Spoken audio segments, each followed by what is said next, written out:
자, 여러분들 반갑습니다. 이제 머신러닝, 우리 딥러닝 교재에 있는 챕터 5 머신러닝 기본에 대한 것을 이제 같이 설명하도록 하겠습니다. 굉장히 페이지가 분량이 많기 때문에 아마 60분 정도 지금 끊으려고 그러는데 아마 뭐 한 개로는 안 될 거고요. 중간에 한 2개 정도 나눠 가지고 진행할 예정이고요. 또 우리 강의 전반적으로 우리가 중요한 부분은 별도로 만들었기 때문에 중복된 부분은 좀 생략하고 중요한 것만 이어가도록 하겠습니다. 그리고 뭐 여러분들이 PPT 파일을 보면 알겠지만 그 교재에 있는 내용을 대부분 이렇게 따와서 문장을 만들었습니다. 이 파일은 버펄로 대학 교수가 만든 것을 제가 PPT 파일로 새로 재구성했기 때문에 여러분들이 참고하기 바라고요. 자, 한번 보도록 하겠습니다. 자, 5장에서는 이제 주로 어떤 내용이 다루냐면 이제 딥러닝과 머신러닝의 이제 어떤 상대적인 위치. 여기 보면은 머신러닝이 이제 큰 범위에 속하고 그 중에 일부를 딥러닝이라고 우리가 한다 그랬어요. 그래서 딥러닝을 우리가 이해를 잘 하려면 머신러닝의 베이직 프린시플을 잘 이해하고 있어야 된다. 이렇게 써 있죠. 네, 너무 당연한 얘기고요. 이 5장의 내용은 그 머신러닝의 일반적인 원리에 관해서, 중요한 원리에 관해서 어떤 짤막하게 소개하는 것이고요. 또 이거는 비숍 책에서도 같이 있는, 비숍이 머신러닝에 관한 교재를 굉장히 잘 썼어요. 그래서 여러분들이 이거는 굉장히 바이블처럼 우리가 다뤄지는 거기 때문에 반드시 다른 뭐 강좌라든지 또 전통과의 그 장주영 교수님 강좌를 개설하는 걸로 알고 있습니다. 그래서 뭐 순서는 뭐 상관없고요. 요 과목보다 나중에 들어도 여러분들이 충분히 도움이 되기 때문에 강좌를 수강하기를 제가 권해드리고요. 자, 그래서 5장에 있는 내용, 전반적인 내용을 간단히 간략해 보면 우선 러닝 알고리즘에 대해서 아마 배우게 될 겁니다. 그래서 어떤 이그젬플들이 쭉 나오겠고요. 그래서 새로운 데이터에 대한 일반화, 피팅 데이터는 일반화와는 다르다, 이런 얘기를 디스커스 할 수 있습니다.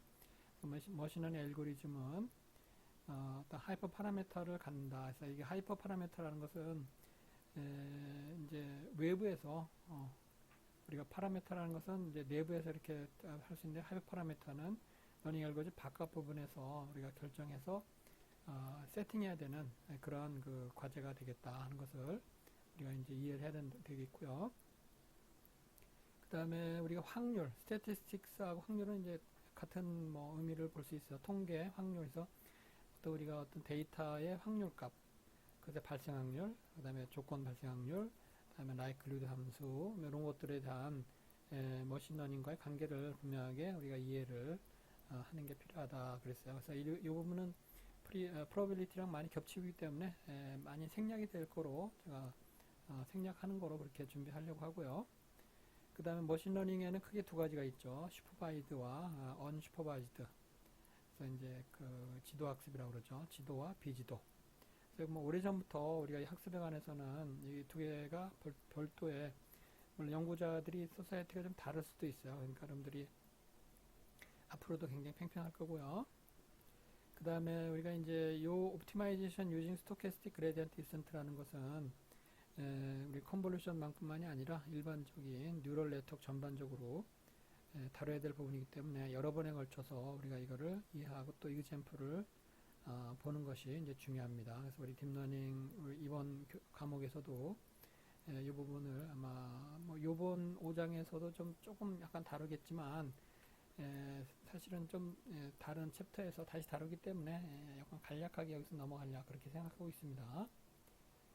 자, 그 다음에 이제 머신러닝 알고리즘을 다루는 데 있어서 우리가 어떤 그 요소들이 있거든요. 그런 요소들이라서 이제 코스트 함수를 정의한다든지, 또 모델이라든지, 또는 뭐 우리가 모델에 따라오는 게 이제 캐파시티라고 그러는데, 모델의 이제 복잡성, 또 파라미터의 개수, 뭐 이렇게 정의하는 그런 것들을 우리가 지금 다뤄야 되고요.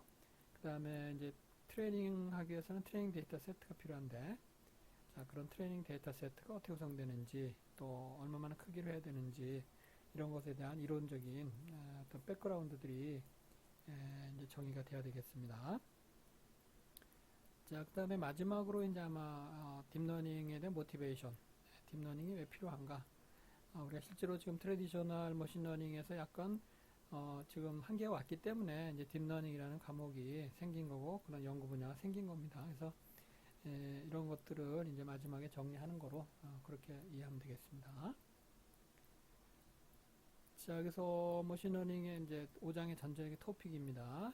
먼저 5.1, 5.1은 아마 응용 분야이기 때문에 이거는 뭐 다 일일이 다룰 수는 없고요. 제목만, 타이틀만 빨리빨리 보는 걸로 하겠습니다. 그래서 이 부분이 좀 자세히 이해돼야 되고요. 또 하이퍼 파라메타 아까 얘기한 대로 그 다음에 에스티메이터, 바이어스, 베리언스, MLE 이 부분은 사실은 다른 어떤 강의에서 또 중복되기 때문에 여기서는 좀 간략하게 또 스킵하는 거로 그렇게 이것도 마찬가지고요. 그 다음에 슈퍼 언슈바이도 마찬가지고요.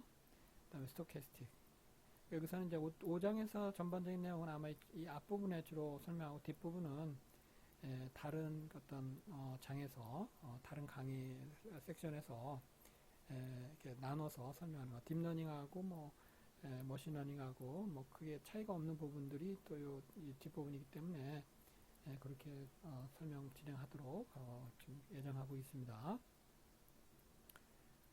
자, 먼저 그러면 5.1절을 잠깐 보면요. 5.1절에서는 자, 머신러닝 알고리즘이 이제 뭐냐?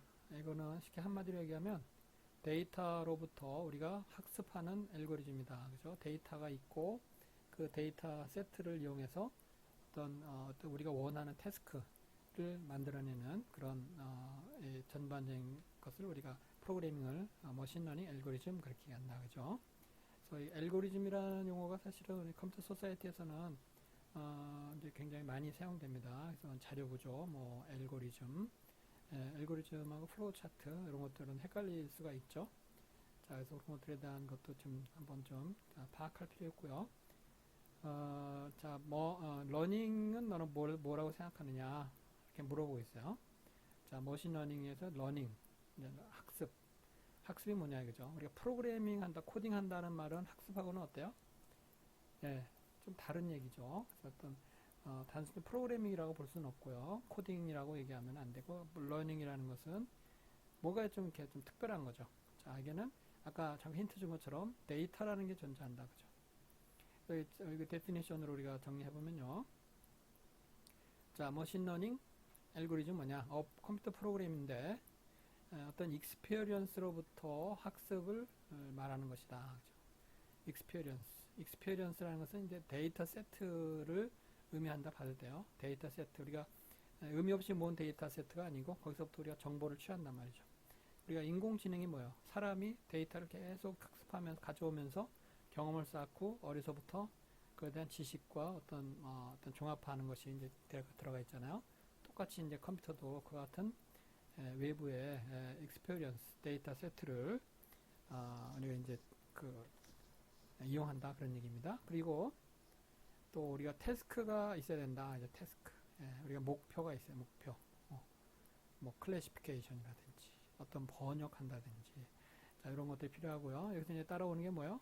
그러면 이게 잘 됐는지를 이제 평가하는 어떤 성능 지수 평가하는 P 뭐 예를 들면 accuracy라든지 또는 뭐 우리가 리콜이라든지 뭐 이런 것들이 여기 이제 따라온단 말이에요. 그래서 experience, task, performance 이 세 가지의 세 가지 요소를 가지고 우리는 어떤 이 알고리즘을 만들어 내게 됩니다. 그래서 만약 태스크에 대한 퍼포먼스가 주어진다면 그 P로서 측정하고 experience로부터 이것을 improve 한다. 자, 이렇게 한마디로 우리가 러닝을 정의할 수 있어요. 자, 그래서 우리는 one can imagine a wide variety of experience E, task T, and performance measure P. 이렇게 한마디로 우리는 다양한 wide variety of experience를 가지고 어떤 특정 테스트를 한다. 그죠? 테스크를 수행한다. 자, 그럼 태스크를 이제 뭐라고 하냐, 태스크. 자, 태스크가 이제 여기서 이제, 여러분들이 좀 이 과목이 응용이잖아요. 바로 응용이라는 그 분야를 태스크라고 이게 번역하면 되겠습니다. 딥러닝, 태스크. 그래서 미션이죠. 여러분들이 뭘 하고 싶은 거죠? 뭘 하고 싶은 거냐? 그래서 머신러닝이라는 것은, 그러니까 단순한 픽스드 프로그램으로서는 풀기가 어려운 태스크를 태클링한다. 그렇죠. 그러니까 우리가 만약에 태스크 자체를 간단한 프로그래밍에 의해서 코딩에 의해서 많이 할 수 있다 그러면 그건 태스크가 될 수가 없죠. 예, 그러니까 우리가 사람에 의해서 우리가 쉽게 작성되고 정확한 프로그램이 만약 된다 그러면 여기는 머신러닝 태스크에는 이제 해당 사항이 없다. 이렇게 보면 되겠죠. 그래서 과학적이고 철학적인 그 퍼스펙티브 상에서 ML, 머신러닝은 아주 흥미있는 주제다. 그죠? 왜냐하면 이 developing machine learning은 understanding principles that underlie intelligence. 인텔리전스를 우리가 포함하고 있어야 돼요. 어떤 지적인 어떤 능력. 그러니까 우리가 픽스 프로그램은 지적인 능력이라고 말하지 않죠. 그러니까 자기 스스로 사람이 볼 때 내가 짠 프로그램하고 보다 훨씬 더 어떤 지성적인 인텔리전스하다 이렇게 이 머신러닝은 그런 역할을 수반해야 된다는 거죠. 예, 자 그런 것들이 뒤에 이그젬플 통해서 명확히 될 거고요. 자, process of learning itself is not task. 그렇다고 해서 태스크는 러닝 그 자체 과정을 태스크라고 보지 않는다. 그래서 이제 우리 명확히 한 거죠. 머신 러닝은 태스크로 이퀄라이즈 되지 않는다. 그렇죠?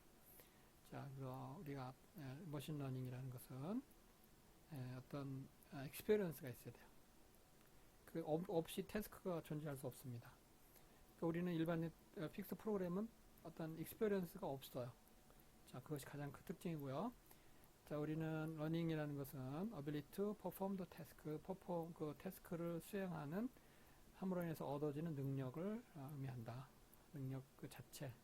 그러니까 어떤 지각적인 능력을 말하는 거죠. ability하고 같다. 그죠? 예를 들면 우리가 만약에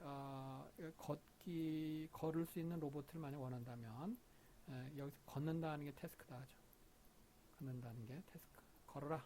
그 어떻게 걸으냐? 그거에 대해서 이제 우리가 이제 프로그래밍에서 학습시키는 거죠. 자, 우리가 로보틱스에서 관절이라든지 또 어떤 환경이라는 건 도로 상황이라든지 계단이라든지 이런 것들이죠. 이런 것들을 다 집어넣고 우리가 시야를 통해서 그거를 판단한다. 그죠? 그래서 우리가 이거를 얼만큼 움직일 건지를 이제 판단하는 그런 모든 것들이 전부 우리가 러닝이라 그런 얘기죠.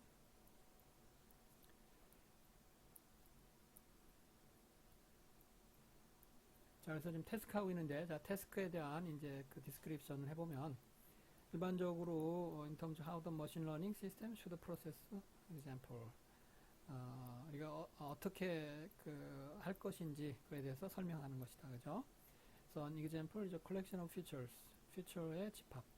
우리가 feature라는 용어가 이제 나올 겁니다. 우리가 feature라는 것은 어떤 데이터 세트하고는 다른, 데이터 세트는 로우 데이터로, 거기서부터 우리가 어떤 목적이나 이벤트, 태스크죠. 그거를 이거를 위해서 정량적으로 측정될 수 있는 그런 피처들의 집합이라고 우리가 이제 볼 수 있는 거죠. 그래서 이거 일종의 하나의 우리가 들어오는 익스피리언스로부터 우리가 뭔가를 끄집어내는 그 과정, 그런 그 머신러닝 태스크를 그렇게 볼 수 있어요.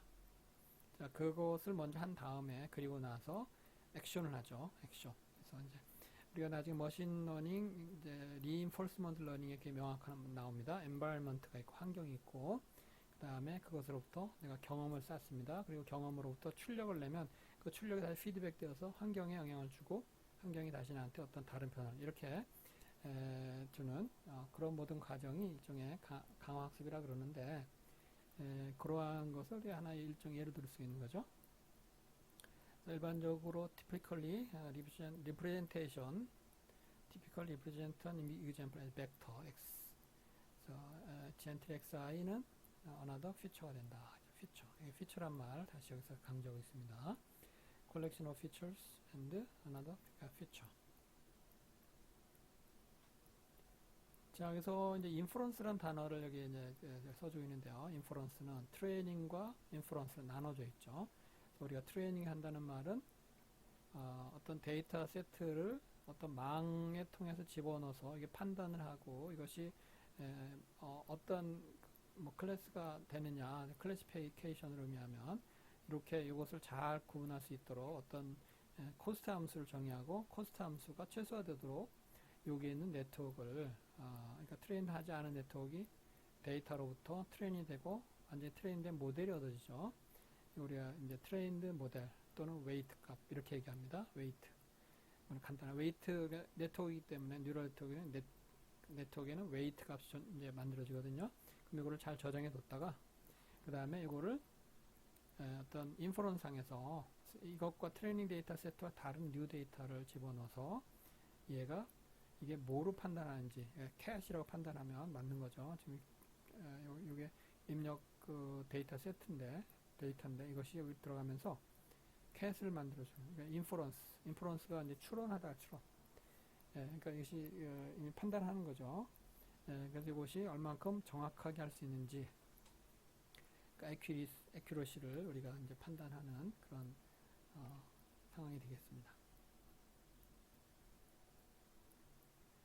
자, 이렇게 해서 우리가 이제 5장의 기본적인 설명을 했고요. 자, 5.1절에 있는 내용을 우리가 이제 정리하면 이렇게 됩니다. 컨텐츠 5.1절에 러닝 알고리즘의 클래시파이 이게 다 이그젬플들이죠. 뭐 여기서 설명할 수 있는데 간단한데 빨리빨리 진행하도록 하겠습니다. 자, 우리가 그 러닝 알고리즘을 만드는 첫 번째 임무는 클래시피케이션 하는 데 있다. 그래서 어떤 컴퓨터 프로그램은 어떤 인풋이 어떤 캐테고리에 속하는지를 그 특정하라. 그래서 K 캐테고리, 우리가 데이터 세트, 피처 벡터에 피처 벡터를 N차원으로 만들어준 다음에 그 N차원을 이래서 K로 나눠주는 거죠. 네, 자, 그러한 이 알고리즘이 어떤 펑션을 만들어주는 게 펑션에 대한 네트워크이라고도 하고 그냥 일반적인 우리가 함수라고도 하고 어쨌든 매핑이 되는 거죠. 자, y 걸 fx 모델 assign input vector x를 어떤 y의 numerical 코드로 아이덴티파이 된 캐테고리로 변환해 준다, assign 해 준다. 그런 얘기죠. 자, 여러분들이 제가 번역을 즉석에서 하고 있는데 여러분들도 혹시 틀린 게 있으면 여러분들이 고쳐서 잘 이해하시고요. 자, 빨리빨리 하는 겁니다. 제가 어떤 대본이 있는 게 아니기 때문에. 자, 클래시피케이션 태스크의 다른 베리언트 F 함수는 probability distribution을 출력시킨다. 이게 무슨 얘기냐면 자, 함수라는 것은요. 어떤 1, 2, 3, 4, 5, 6, 7, 8, 9를 숫자를 내는 게 아니고요. 이게 1일 확률이 몇 퍼센트, 2일 확률이 몇 퍼센트 이렇게 확률을 나타냅니다. 그러니까 토탈 확률이 만약 100이면 그 중에 요 1일 확률은 뭐 70%고 2일 확률은 뭐 30% 이렇게 나오면 우리는 그 중에서 가장 큰 확률로 우리가 보는 거잖아요. 그죠? 그게 이제 우리가 클래시파이 하는 거잖아요. 그래서 우리가 F 출력은 probability distribution이라고 우리가 봐도 된다. 그런 얘기를 하고 있는 거예요. 이거는 나중에 다시 구체적으로 강의에 설명하도록 합니다. 아마 이 강의록이 아마 먼저 나갈 수 있고요. 좀 나중에 나올 수 있어요. 순서는 아마 제가 그 구분만 돼 있지 이 강의가 먼저 나올 수 있고 나중에 나올 수 있어요. 그러니까 이미 다 진행된 거를 제가 설명할 수 있습니다. 자, 제가 강의는 계속 필요한 것들을 이렇게 녹화해서 이제 언제 할지는 이제 촬영하기 때문에 그렇게 이해해 주세요. 지금 이 강의가 나중에 나가면 이미 한 것도 이미 했을 수도 있습니다. 자, 그렇게 이해하시면 좋겠습니다. 자, 그다음 missing input, 인풋이 없는데 클래시피케이션 어려운 과제죠. 그래서 클래시피케이션이 더 챌린징합니다. 인풋 벡터가 다 있지가 않아요. 그러니까 일부 빠진 상태 이렇게 엑산에서 다 데이터 세트가 완벽하지 않고 이렇게 빠져 있어요. 일부러 그런 건 아니고 이렇게 빠져 있는 경우에도 스팔스한데도 우리는 이거에 대해서 이제 문제를 해결하는 것이 우리가 이제 해야 되는 과제죠. 물론 거기에 대한 정확도라든지 이런 게 완전히 다 있는 것하고는 좀 다를 수가 있어요. 자, 한번 읽어보시고요. 자, 그 다음에 리그레이션. 리그레이션이라는 단어가 뭐 우리 수학에서 많이 사용되는 수치 해석, 회귀 분석. 그러니까 어떤 데이터 세트가 이렇게 막 널려져 있으면 그거 가장 우리가 근접한 함수를 만들어내는 겁니다. 가장 근접한. 그래서 우리가 어떤 컴퓨터 프로그램에서 뉴머리컬 주어진 데이터로부터 어떤 함수를 프레딕트하는, 그래서 아웃풋을 만들어내는. 그래서 어떤 차원이 정해지죠. 2차원, 3차원, 그 차원. 그래서 데이터 세트를 차원, 피처 벡터로 나눈 다음에 그 공간을 분할합니다. 그래서 공간이 분할되고선 그 리그레션에서 어떤 클래스파이가 될 수도 있고, 또는 근접한 값을 이렇게 어떤 이 폴리노미알 어떤 곡선이 될 수 있고요. 이런 것들 다 리그레션이라고 우리가 보통 얘기하는데, 이것을 만들어내는 그 프로그램을 우리가 이거 머신러닝으로 한다 그런 얘기죠.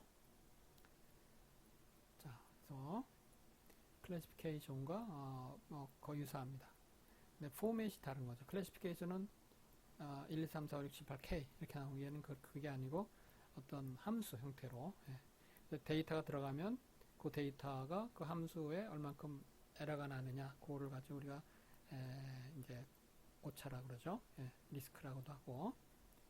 자, 그래서 그런 것들을 우리가 리그레션이라 한다. 그죠? 자, 그 다음에 트랜스크립션. 트랜스크립션은 영어로 이게 뭐죠? 어떤 뭐 번역한다, 메모한다, 바꾼다 그런 얘기입니다. So system observes unstructured representation of some data. 그러니까 우리가 데이터가 스트럭처가 없어, unstructured representation, 그냥 파형이에요, 그냥 오디오 파형. 자, 이것을 우리가 원하는 텍스처럴 형태로 인포메이션을 바꾸는 거죠. 그래서 우리가 OCR 같은 경우에 영상이잖아요.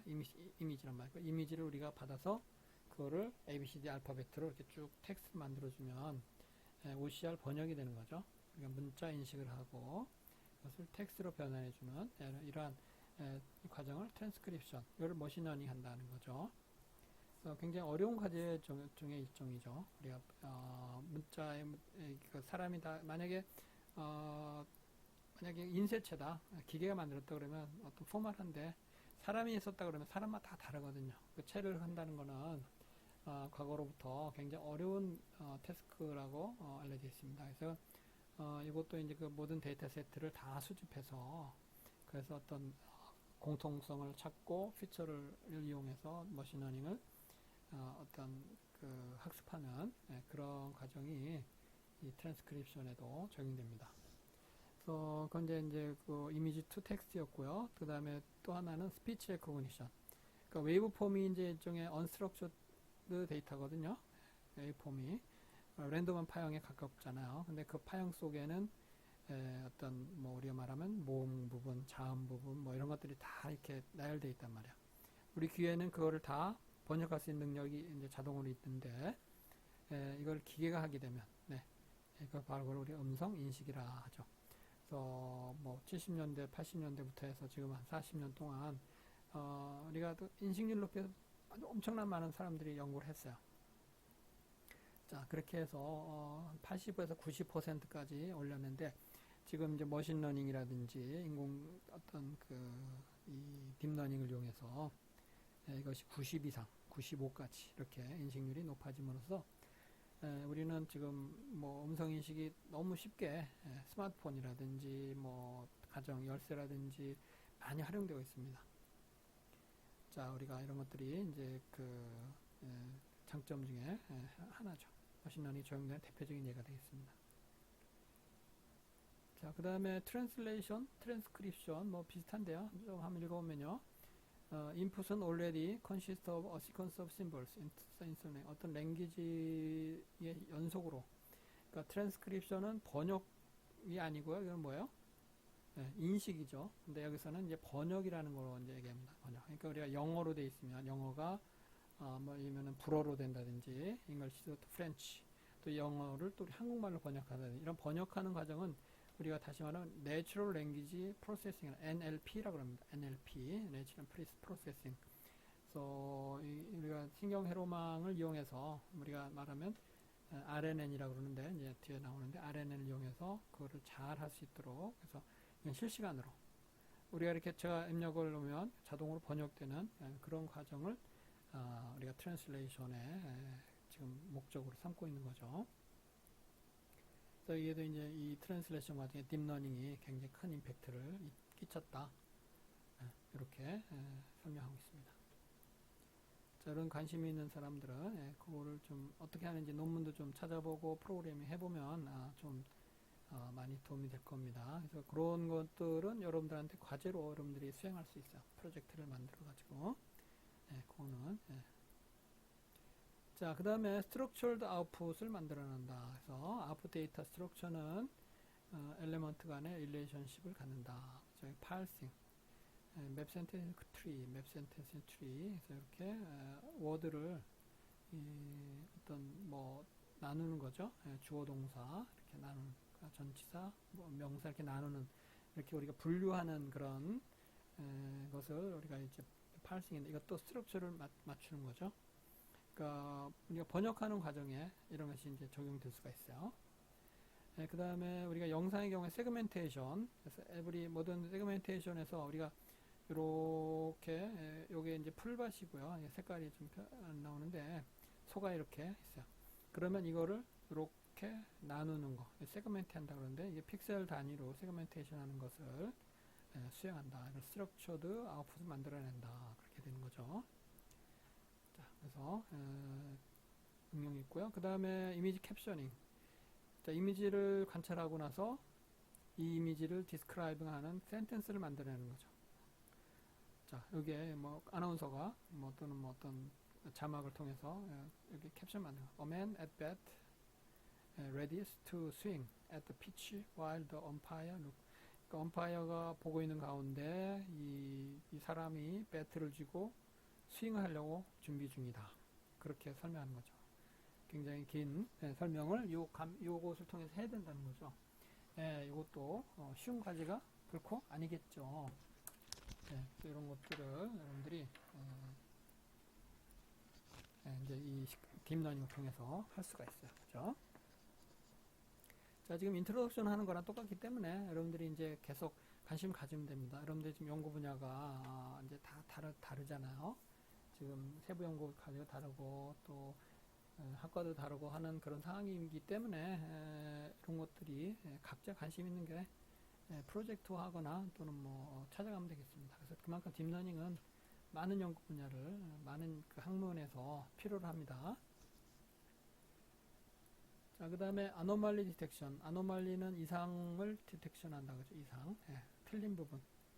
So, sift through a set of events, objects, and flags. Some of them are being unusual and atypical. 그래서, 이렇게 보면 어떤 것들은 이 데이터들이 굉장히 뭉쳐 있으니까 이거는 노멀 상태라고 보는 거죠. 근데 이렇게 떨어져 있어요.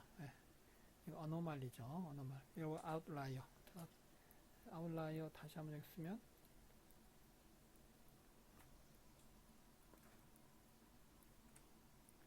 자, 이게 아웃라이어. 근데 머신러닝에서 아웃라이어는 뭘 의미하냐면 다른 데이터셋, 다른 데이터하고 다른 성질을 갖도록 만들어진 것들, 이런 것들. 여기 골치 덩어리죠.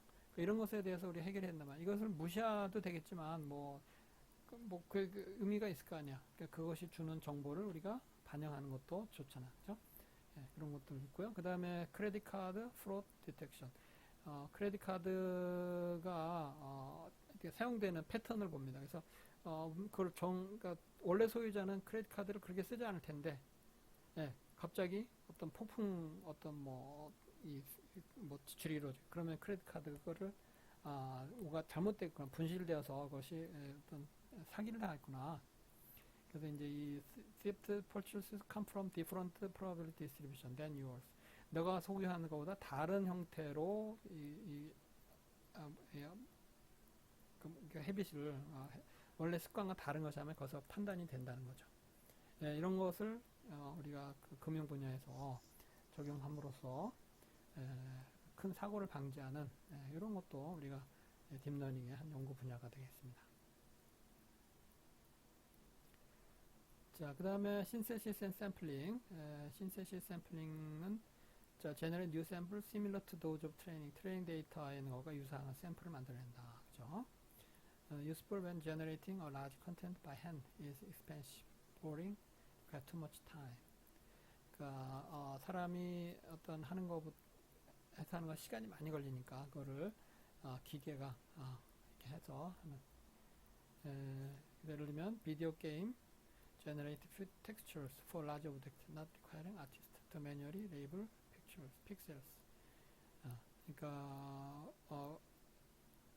텍스처라는 게 어떤 패턴이거든요. 예, 패턴을 만드는데 어떤 뭐 화가가 이렇게 서로 다른 패턴을 만드는 것보다는 뭐 만화가나 이런 거 기계가 그거를 스스로 알아서 할 수 있도록 어떤 정형화되지 않았지만 룰에 의해서 만들도록 하는 것을 하는 겁니다.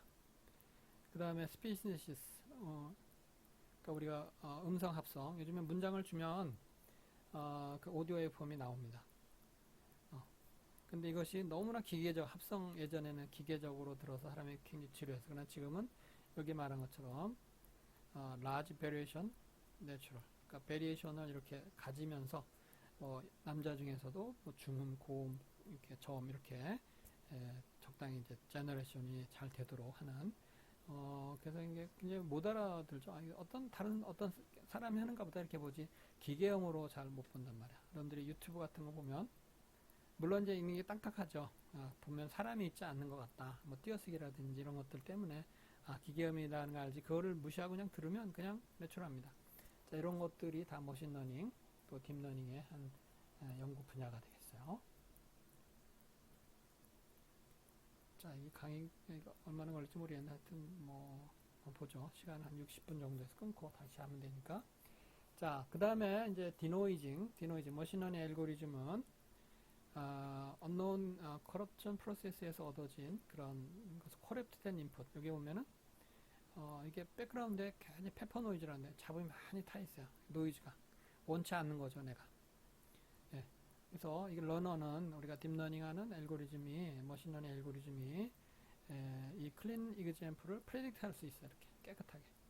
예전엔 이것을 이거 뭐야? 여러분들이 영상 처리 전문가 하라 그러면 어떤 뭐 필터링, 미디엄 필터링이라든지 어떤 필터링을 통해서 뭐 로우 패스 필터링, 근데 블러링이 이루어지죠. 블러링이 이루어지기 때문에 그런 것들을 이제 이 머신러닝을 이용하면 이렇게 깔끔하게 할 수 있다. 사실은 뭐 이게 이제 일종의 제너레이터입니다.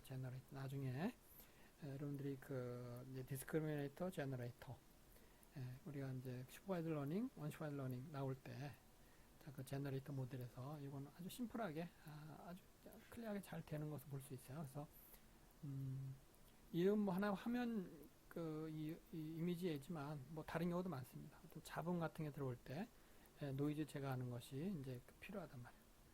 또 우리가 지속적으로 발생하는 가장 이제 대표적인 음성 분야에서 어려웠던 게 뭐냐면 우리가 이제 예를 들면은 항공기 같은 거에 탔어요. 또 자동차 탔어. 그러면 자동차에 발생하는 노이즈잖아. 그것들이 그냥 백색 노이즈를 계속 깔린단 말이야. 자, 그거를 학습을 통해서 앓은 다음에 그것을 갖다가 지워주는 거죠.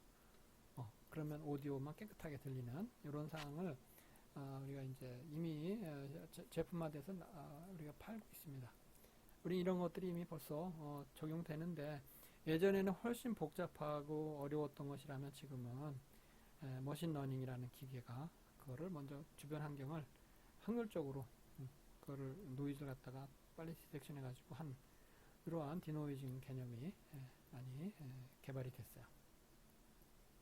할 게 많죠. 여러분들이 자기 연구 분야가 지금 석사하면서 박사하면서 정해지 않았다면 뭐 찾을 수 있습니다. 얼마든지 찾을 수가 있어요. 자, density estimation, density estimation 하는 것도 있고요. 자, 넘어갈게요. 네. 자, 이제 그 다음으로 넘어가서 이제 태스크 다음에 우리가 퍼포먼스 메저. 자, 메저하는 이 P는 이제 공부가 필요합니다. 여러분들은 어떤 메저먼트를 할 건지가 정해야 되기 때문에 뭐 그거에 대한 데이터는 각 연구 분야만 달라. 어쨌든 퍼포먼스 매저를 통해서 태스크를 수행이 잘 됐는지 안 됐는지 판단하는 거기 때문에 뭐 너무 당연하죠. 우리 연구하는 리서처 입장에서 뭐 그냥 내가 잘 됐다 이렇게 얘기하는 것보다는 몇 퍼센트로 잘 됐다 하는 것이 중요하잖아요. 그래서 A라는 알고리즘, B라는 알고리즘, C라는 알고리즘 비교하는 당연히 그런 것을 하게 돼 있고 다른 논문과 비교하게 돼 있는데 자, accuracy 자, 얼만큼 아웃풋이 정확히 나오는지 accuracy 내가 그걸 클래스를 이렇게 1, 2 두 개 나오면 1이라 했는데 그것이 원래는 2였어요. 2였는데 그 1, 2로 섞여 있는 것 중에서 1을 옳게 맞추는 확률이 얼마냐 이런 게 이제 accuracy가 되는 거죠. 자, 이걸 반대로 하면 error rate입니다. 못 맞춤, inaccurate error rate. error rate를 표시하는 방법도 있고요. 0일 로스라는 개념. 만약에 내가 correct면 0으로 했으면 loss, 1로 하면은 incorrect 이렇게 되는 거죠. correct면은 0 loss, incorrect는 1 loss. 0일 loss라는 거는 맞으면은 1이 되는 거고, 틀리면 0이 되고 이렇게 되는 거죠. 반대, 두 개 같으면 0이 되고 틀리면 1이 되는 이런 것이 이제 0일 로스 개념이 되겠어요. 자, density estimation, density, probability 밀도 함수를 estimation 한 것이 얼만큼 정확한지. usually on data not seen before. 전에 그러니까 트레이닝 할 때 만나지 않았던, 전에 보지 못한 데이터를 가지고 이 테스트 세트를 하는 것이 이제 굿 매저에 추정하는데 굉장히 어렵다 하는 거죠. 뭐 이거는 우리가 제너럴라이제이션 하는데 어떤 내가 알고리즘이 트레이닝 데이터 세트에서 잘 맞게 이렇게 보통 진행이 되겠죠. 그런데 볼 때 어떤 테스트가 딱 들어오면 그건 못해요. 그런 것은 일반화되지 않았다. 그거는 데이터에 트레이닝 데이터에 딱 맞게끔 맞춤형이란 말이에요. 그러니까 그런 것은 잘못하고 있는 겁니다. 그래서 그런 일반화, 제너럴라이제이션이 안 됐다 이렇게 보는 겁니다. 그래서 제너럴라이제이션 에러 이렇게 우리가 표현하는 거고요. 자, 그래서 퍼포먼스 매저에 몇 가지 주로 accuracy가 많이 쓰고요. 자, 그래서 example이 autonomous vehicle navigation, 이거 자율주행 자동차죠. 태스크 T는 퍼블릭 하이웨이 상을 비전 센서를 통해서 드라이빙하는 거죠. 사람 운전이 아니고 비전 센서. 비전에는 뭐 카메라가 있겠고요. 스테레오 카메라, 뭐 앞뒤 카메라, 또 옆에 측면 카메라, 또 여긴 없지만 뭐 라이더라든지 레이더라든지 이런 어떤 각종 정보를 이용해서 이거 수행하는 거죠. 퍼포먼스 E는 뭐예요? 에러가 발생하기 전에 얼만큼 에버리지 디스턴스를 트래블 할 수 있느냐. 그러니까 사고가 나면은 그때부터 리셋되는 거죠. 그래서 그다음부터 몇 킬로 쭉 달린다. 사고 없이. 그러면은 그것이 이것이 이제 퍼포먼스 매저가 되는 거죠. 그 디스턴스라고 표현되어 있어요. 에버리지 디스턴스.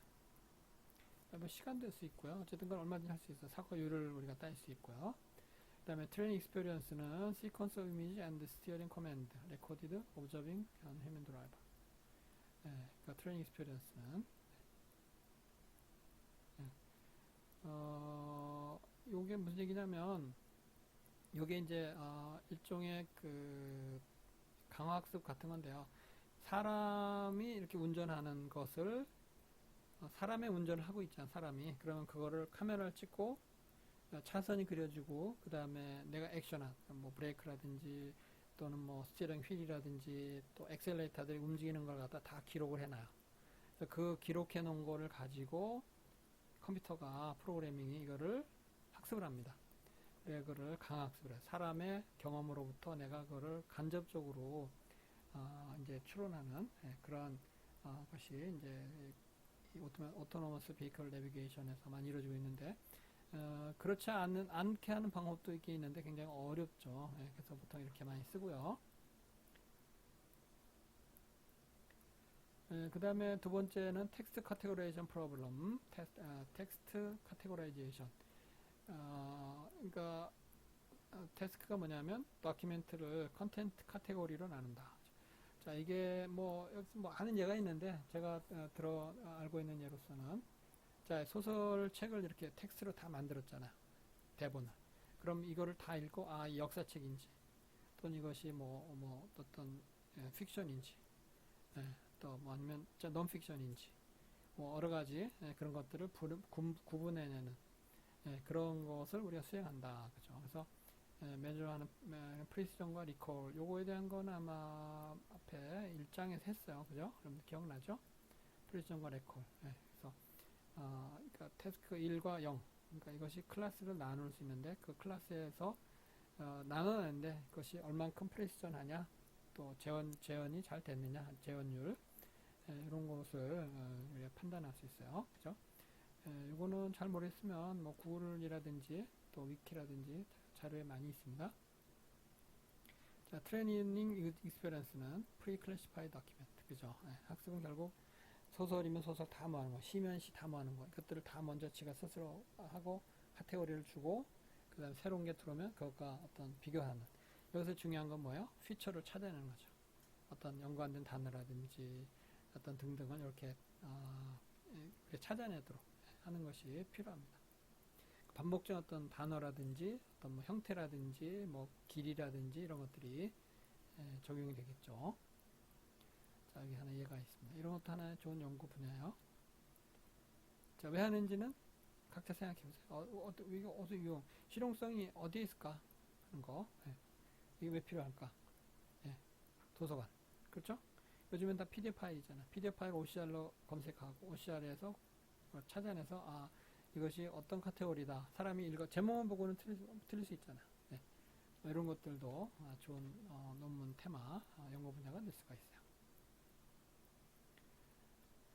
자, 지금까지는 이제 퍼포먼스 매저에 대한 설명을 했고요. 이제 익스피리언스, 우리가 환경. 우리가 환경이라는 것은 데이터 세트를 익스피리언스라고 볼 수 있습니다. 그죠? 그래서 데이터 세트는 broadly categorized as unsupervised 또는 supervised. 여기 이제 데이터를 슈퍼바이드라는 것은 딱 어떻게 채나요? 학습을 시킬 때 슈퍼바이드는 이 데이터가 어떤 꼬리가 되어 있어요. 레이블이 되어 있습니다. 꼬리. 자, 우리가 사진 이미지를 주고 얘는 차다, 자동차다, 어떤 원숭이다, 사람이다 이렇게 주는, 그러니까 레이블을 이용해서 학습에 도움을 받는 것을 슈퍼바이드 러닝이라고 하고, 그런 것을 도움을 받지 않고 unsupervised, 자율적으로 하는 것을 우리가 unsupervised learning이라 그래요. 그래서 러닝하는 과정에서 그들이 어떠한 형태의 익스피리언스를 갖는지에 대한 근거를 베이스하고 있다. 그래서 대부분의 알고리즘은 익스피리언스 데이터셋, 아까 얘기했지만 데이터셋가 곧 익스피리언스입니다. 데이터 주어지거든요. 데이터 세트. 그러니까 여러분들이 이 기본적으로 하려면 머신러닝이나 딥러닝 하려면 어떤 데이터 세트를 가져와야 될지, 남이 만들 것도 쓸 수 있는지 내가 만들어야 되는지 이거에 따라서 크게 차이가 납니다. 그래서 데이터 세트가 잘 완비되지 않은 프로그래밍 하는 사람은 그걸 어떻게 만들 것인가에 대한 고민이 많아야 돼요. 그래서 데이터 세트 어그멘테이션이라는, 그러니까 데이터 세트를 늘리는 게 필요하거든요. 딥러닝 같은 경우에는. 그래서 이런 것들을 여러분들이 잘 정해야 되고요. 자, 익스피리언스. 그래서 데이터 세트의 에그젬플은 이런 거 예전에 많이 했던 건데요. 요즘에 딥러닝에서는 잘 쓰지 않는데 머신러닝에서 많이 했던 겁니다. 자, 여기서 이제 아이리스라는 게 이제 분꽃이라고 그러더라고요. 분꽃. 분꽃. 여러분들이 분꽃 잘 본 적 있나요? 네. 이렇게 야외에 나가면 이렇게 아침이라든지 이슬을 막 내릴 때 활짝 펴 있어요. 자, 근데 이것이 종류가 그렇게 많대요. 그래서 그거를 많은 종류들을 이 사람이 봐도 어려운데 컴퓨터가 그걸 분석해내는 거죠. 그래서 그러니까 150개나 있답니다. 믿을 수 없는. 네. 그래서 이것이 이제 여기에 보면은 이제 데이터 세트가 요것이 이제 레이블이 되어 있어요. 세팔 위드 랭스, 세팔 위드스, 페탈 랭스, 페탈, 이게 뭐예요? 꽃 받침. 꽃받침이라는 게 있고, 꽃받침, 꽃잎. 꽃잎. 어떤 게 꽃잎이고 어떤 게 꽃받침인지 모르겠는데, 어쨌든 그러한 네 가지 형태의 데이터를 해가지고 데이터 세트에다가 사진 관계 제공합니다. 그래서 이 사진을 인식하고 그거에 대한 이렇게 네 가지 형태의 데이터를 얻어요.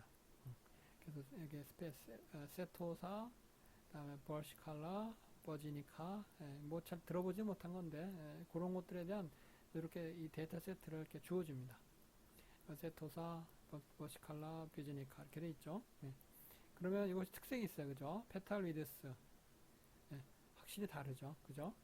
이 네 가지가 다 다른 그런 데이터 형태를 갖기 때문에 예, 그걸 활용해서 우리는 머신러닝에 학습을 하는 거죠. 예, 그러니까 테스트 데이터가 들어오면 이것이 어떤 모다, 어떤 종이다 하는 거를 우리가 판단하는 것이 되겠죠. 자, 데이터셋 이그젬플. 그래서 데이터 세트는 반드시 어떤 유용한, 매우 많은 유용한 피처를 포함하고 있어야 됩니다. 쓸데없는 데이터가 있으면 안 돼요. 그 다음에 이 데이터 세트의 스트럭처를 우리가 학습해야 되고요. 이제 더 필요하면 probability distribution 펑션을 우리가 얻어야 됩니다. 우리가 어떤 이거 제너레이터 단계에서 우리가 어떻게 만들어지는지 해서 PDF 꽃받침의 길이가 어떤 분포를 갖는지 통계 처리해가지고 만들어내는 것도 필요합니다. 자, 그래서 이거를 클러스터링 하는 것을 수행하는 게 태스크죠. 예, 이런 태스크를 수행할 수가 있어야 됩니다.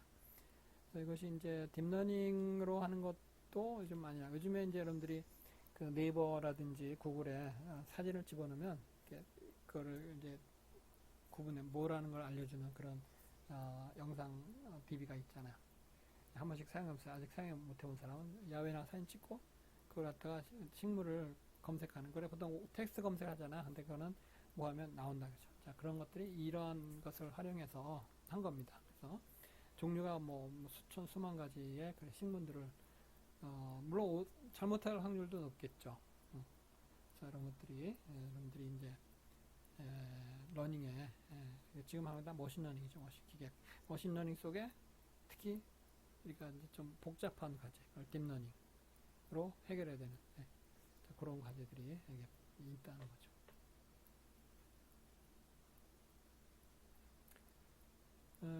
똑같은 얘기를 하고 있습니다. 자, 한번 읽어보면 데이터 세트는 피처를 포함하고 있습니다. 그러나 각 이그젬플은 레이블 또는 타겟와 어소시에이션 데이터, 슈퍼와이드 러닝이라는 거죠. 그러니까 이게 뭐 레이블링은 뭐예요? 아까 말 아이리스에 아까 세토사도 있고 많잖아. 뭐 아까 뭐 150개가 있다고 그랬네요. 예. 150개 서로 다른 그런 피처들을 주고 그걸 다 각각에 대한 그 4개의 이 어떤 꽃받침하고 꽃잎의 길이하고 폭까지 한다는 게 사실은 좀 어렵죠. 사실은 그게 이제 150개를 다 구분짓는다는 게 그러니까 더 많은 데이터가 필요한 거죠. 그래서 이러한 아이리스 데이터 세트는 annotate with the space of each iris plant annotate 데이터. 슈퍼와이드 러닝 알고리즘은 이와 같이 3개의 different species 그러니까 3가지 종류로 우리가 일단 나눈다는 거죠. 클래시파이 한다. 150개에서 3종류로 different species라는 것은 이제 그 종이잖아. 좀 더 위에 있는 거잖아. 슈퍼와이드 러닝이라는 것은 레이블, 아까 말한 대로 레이블 또는 타겟이 있고 그 타겟을 이용해서 클래시파이가 되고 데이터 세트는 아까 말한 그 4가지 데이터 그거를 구성되어 있어요.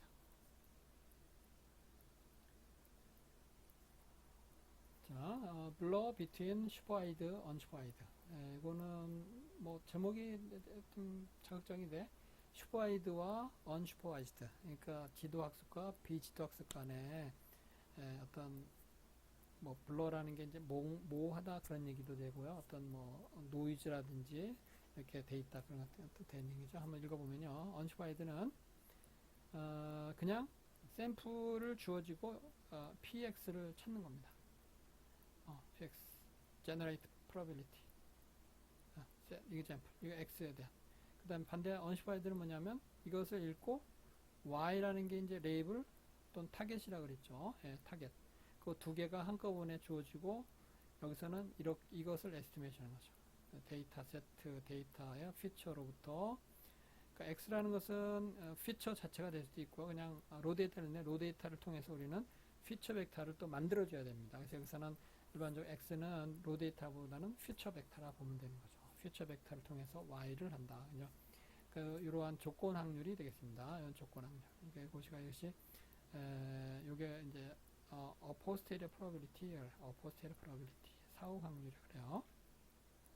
그래서 많은 메이저 머신러닝 메소드들은 이 두 가지 태스크를 보통 사용합니다. 그래서 언슈파이드냐, 슈파이드. 자, 어떤 게 더 어려울까요? 당연히 이거 어렵죠. 이거는 이미 꼬리가 달렸으니까 나누기도 쉽고 어떤 확률이 나옵니다. 그래서 이거 여기서 예를 들면은 체인 룰, 그러니까 X라는 다양한 피처들이 있으면 그 피처들이 이렇게 서로 인디펜던트하게 이렇게 쭉 서로 다르다 이죠. 그래서 모든 확률은 그것들을 전부 곱한 겁니다. i는 1부터 n까지. 이때는 이 나머지들이 얘랑 다르다. 서로 인디펜던트하다 보는 거죠. So we can model px by splitting it into an n-squared running problem. n-squared 이것이 x1부터 px2 나머지, px3 나머지 이렇게 해서 하면 이렇게 나눠지는 거죠. So py given x by using unsquared running to determine pxy and then inferring pyx. 그러니까 요것을 언슈바이드 러닝을 통해서 하면 이거를 우리가 알 수 있다. 그렇죠? 하여튼 확률을 잘 계산할 수 있는 것은 슈바이드고요. 그거를 잘 못하는 것은 언슈바이드인데 그 언슈바이드 러닝의 확률 분포를 하기 위해서 슈바이드를 이용한다. 이렇게 얘기하면 됩니다. 그래서 그러니까 슈바이드 러닝에서는 확률을 잘 사용하지 않습니다. 이것을 어차피 데이터 세트로부터 구분하는 룰이 비교적 심플하고요. 그래서 제너레이터 후반부에 제너레이터에 대한 걸 할 텐데 클래시파이 뒷부분이 훨씬 더 확률을 이해하기 편한 이해해야만 되는 그런 사항들을 필요로 합니다.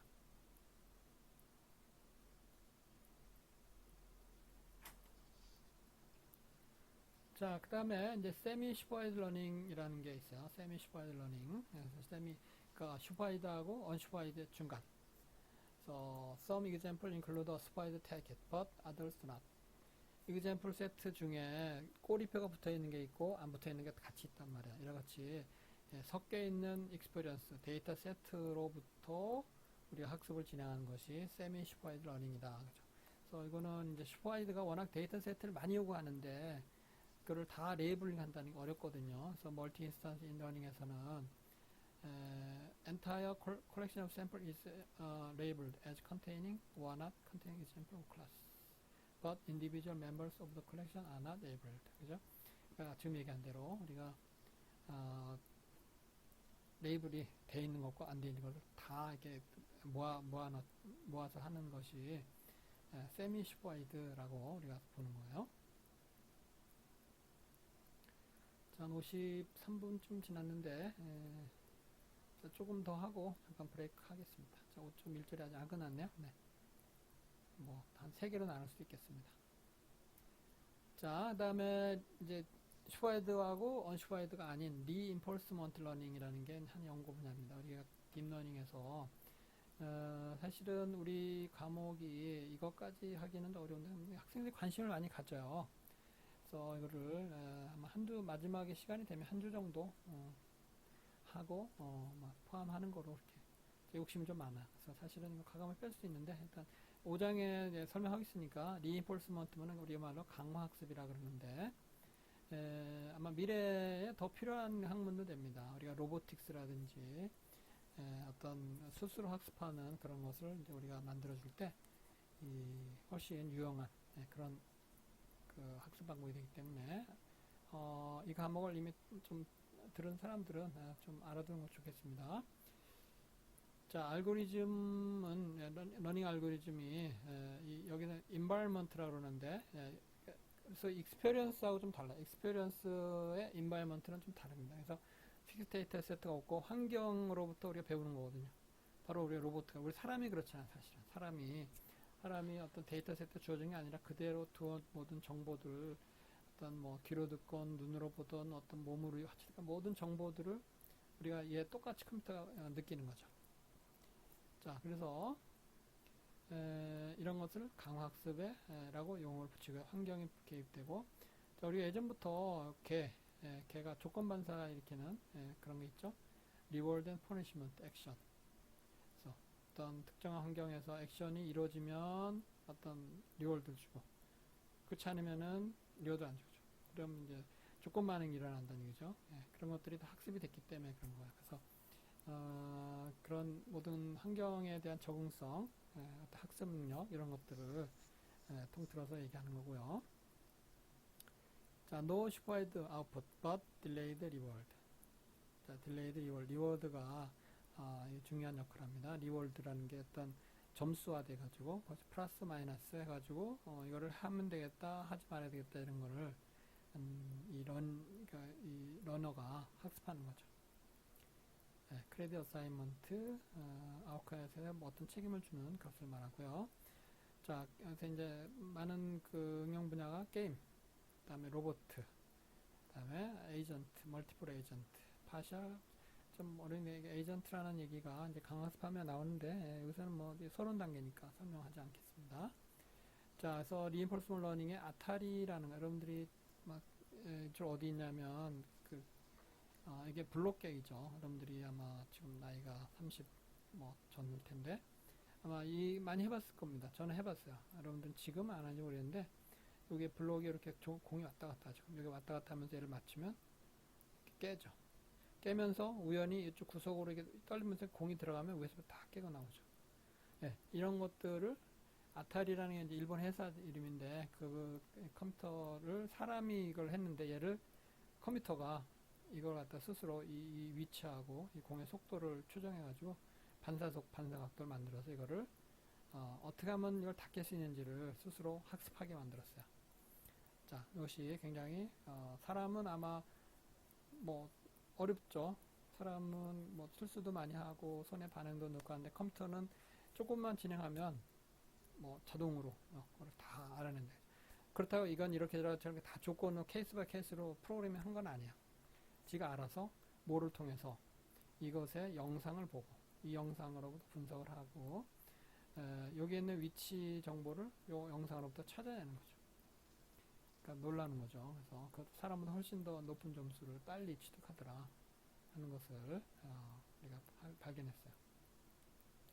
자, 이런 것을 우리가 강학습 한 대표적인 예입니다. 이쪽에 environment 나오고요. 백엔드 어떤 기술이냐, 라이브러리, 리워드로서는 스코어, 프리프로세싱 단계에서는 이미지가 어떻게 주어지고요. 트레이닝 타임은 15시간 정도. GTX 650, 옛날 얘기죠. GTX 650이면은 지금 뭐 2080 막 이렇게 나오니까 15시간. 지금은 뭐 지금 컴퓨터로 하게 GPU 보드 쓰면 뭐 1시간이면 끝날 겁니다.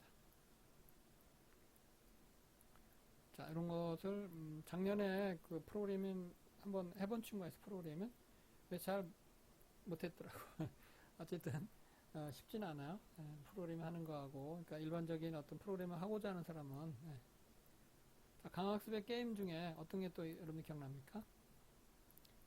많이 나오는 설명. 바둑이죠, 바둑 두는 거. 바둑 두는데 이제 그거를 이제 컴퓨터가 하게 만들었죠.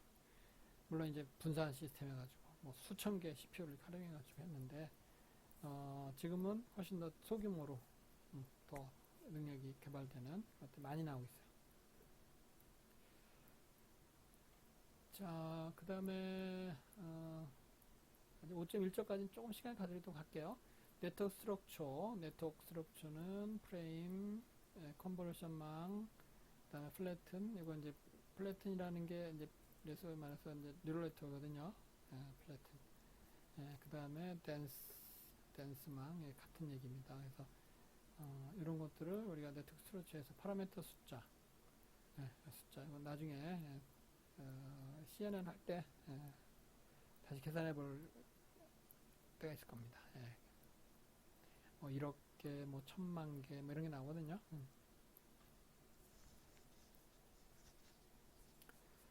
자, 데이터 세트를 디스크라이빙 하는, 뭐 이건 아까 했던 거니까, 넘어갈게요. Dealing with varying size.